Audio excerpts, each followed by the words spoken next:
قرآن مجید فرقان حمید اللہ کریم کی وہ عظیم کتاب ہے جو سراپا ہدایت ہے، یہ وہ عظیم کتاب ہے جس میں رفعت و بلندی ہے، یہ وہ عظیم کتاب ہے جس کے ایک ایک حرف میں، ایک ایک آیت میں شفا ہی شفا ہے، یہ وہ مقدس کتاب ہے جو اعلیٰ بھی ہے، عرفہ بھی ہے، پاک بھی ہے، پاکیزہ بھی ہے، اس میں عبادت بھی ہے، ریاضت بھی ہے، ہدایت بھی ہے، معاشت بھی ہے، معیشت بھی ہے، نور بھی ہے، رحمت بھی ہے۔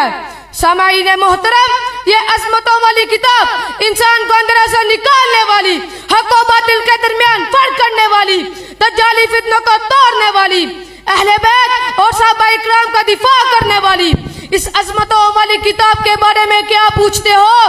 جو اس کتاب کا ایک حرف پڑھے اسے 10 نیکیاں ملتی ہے، جو الف لام میم اپنی زبان سے کہہ دے اسے 30 نیکیاں ملتی ہے، اور جو اس قرآن کا حافظ بن جاتا ہے وہ عزت و عظمت والا بن جاتا ہے۔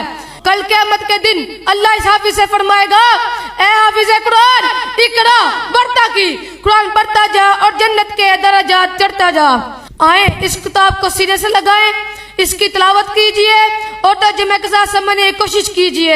اللہ تعالی ہم سب کو عمل کی توفیق عطا فرمائے۔ وما علینا الا البلاغ المبین۔